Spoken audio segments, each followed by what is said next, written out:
Let's dive deeper into these issues, because there's been a lot of chaos lately. A mass shooting in Orange, a disgruntled worker kills colleagues in San Jose. Now a fire station shooting in Acton, all of them spurred by a dispute. That's just in California alone. Deadly gun violence, as we know, has been plaguing the U.S. for some time now. And then we have this, shootings also plaguing our local freeways. We've been talking about the dozens and dozens of BB gun attacks. Then deadly road rage claimed the life of a 6-year-old boy. And acting out in the skies. The number of unruly passengers spiking 20 times what is typically, according to the Association of Flight Attendants. Clearly, people have a lot of angst right now. We're wondering what's going on here. What's behind this surge in violence? So we are joined now by forensic psychiatrist Dr. Carole Lieberman. Doctor, thank you for being with us as always. The big question is, why is all of this happening? You know, if this was a psychological experiment, like in a lab, we would understand this. In other words, we have each been bombarded with so much during this past year plus. You know, we talk about 2020, bad 2020, but it's following us, obviously, into this new year.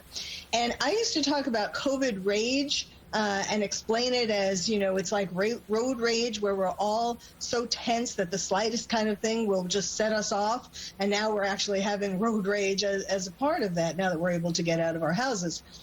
There are so many different emotions that have been caused by the traumas of the past year plus.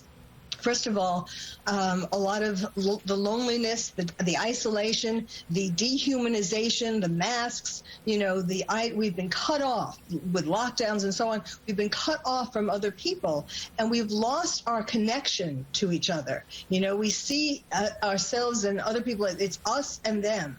And so it's easier to be violent to them, you know, if you don't really have a personal or emotional connection to them.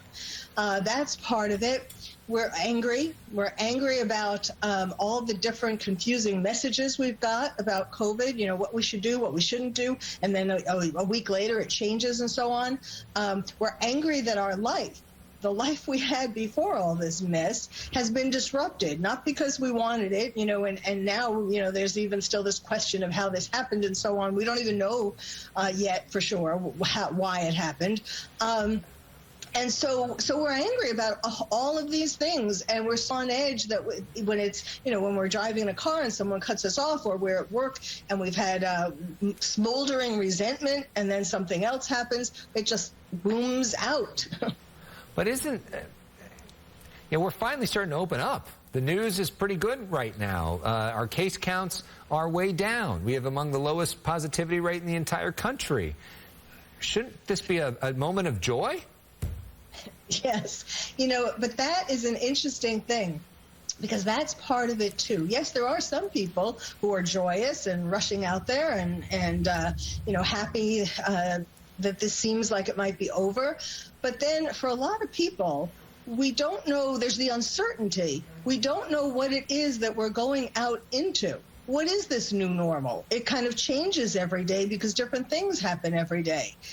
And so that we feel on a precipice, you know, and some people feel like, I don't want to go into this new normal. I'm scared of it. You know, what if it's worse?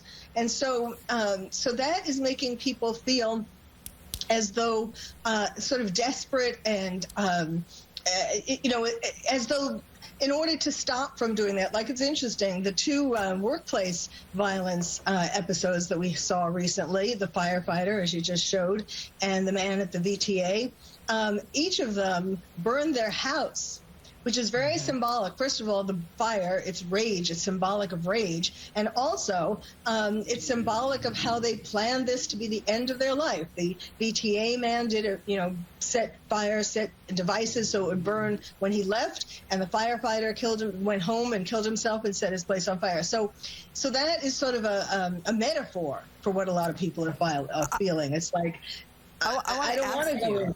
Yeah, I want to ask you about that firefighter situation here. I think we all feel so vulnerable when you think that first responders could have that happen in their home. Your thoughts on that? Yeah. Yes, absolutely. You know, that's a big part of it, too, that in many ways we feel like we're wondering who's minding the store, you know, who's going to take care of us. There's such chaos in the world. We're all sort of at loose ends, and some people just act out in these horrible, violent kinds of ways. Oh, another aspect, there are so many contributing factors. Another one is mortality. We've been faced with our own mortality, for this year plus.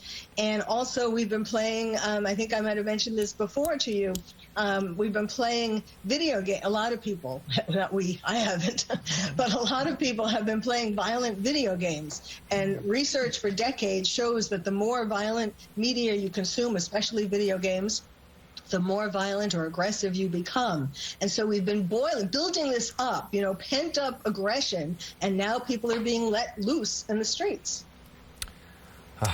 It's a lot to talk about here. Big topic. Dr. Carole Lieberman, thank you for your perspective. Appreciate the insight.